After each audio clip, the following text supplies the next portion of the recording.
When you get your printed papers back today, there has been a little bit cut off and trimmed so that we can make our best octopus.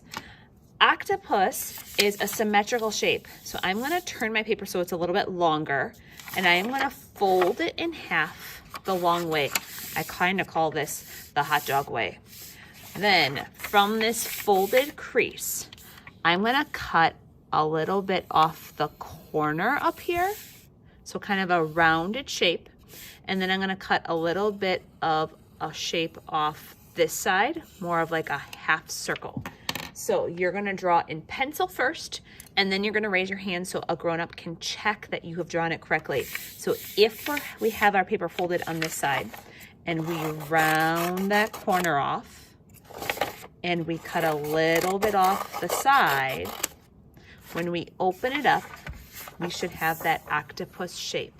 So mine is a little bit flat at the top. I might fold it back up and just trim a little bit more off to kind of get a smoother curve. At the bottom, I might do that same thing where I just kind of trim that corner off so that it's not so choppy. That's looking good.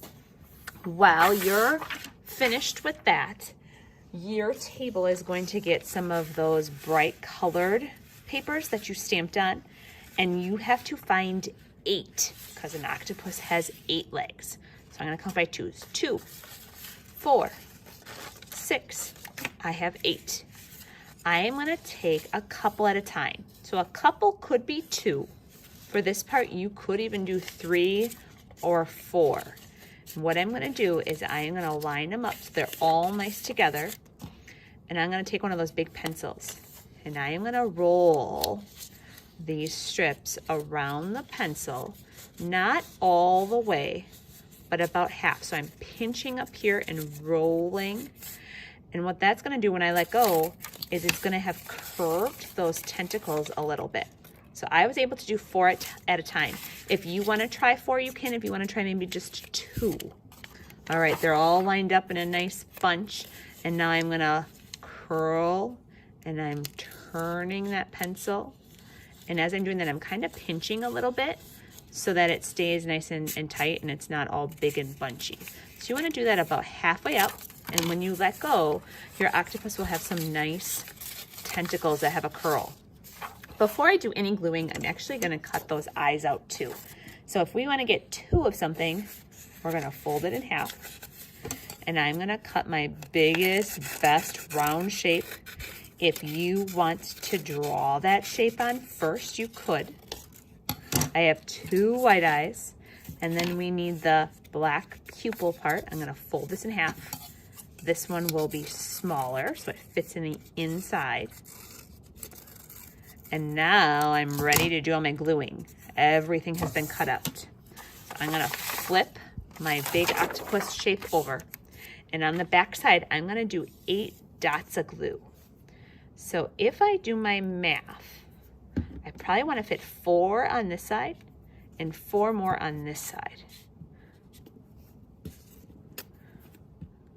Nice dot of glue. 1, 2, 3, 4. Perfect. It lined up right on that seam.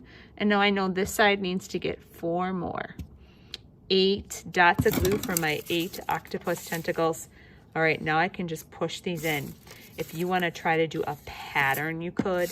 If you're somebody that picked all the same color, you could have them all in a row. Maybe you have 2 colors. I picked all the colors, so I'm going to do a pattern. Yellow, orange, green, pink. Yellow, orange, green, pink. I'm going to make sure those are all on there nice. I'm going to flip this over, and now I get to figure out where those eyes are going to go. I've lost the black pupils, and some tentacles are falling off. I'm just going to make sure those are pushed on really good. All right, those white parts of the eyes, you can kind of play around with where they're going to go, kind of like where they're going in the curve of the octopus. So I would glue those on, and then the eyes. If you want to have the eyes in the middle, if you want to have your octopus looking a different direction, you could do that. Maybe it's a little bit silly. one up, one down. So just little dots of glue is all you need for this part. And when you're all done, your finished octopus is gonna go on a flat surface to dry, because I think that those tentacles will fall off if we put them in the drying rack.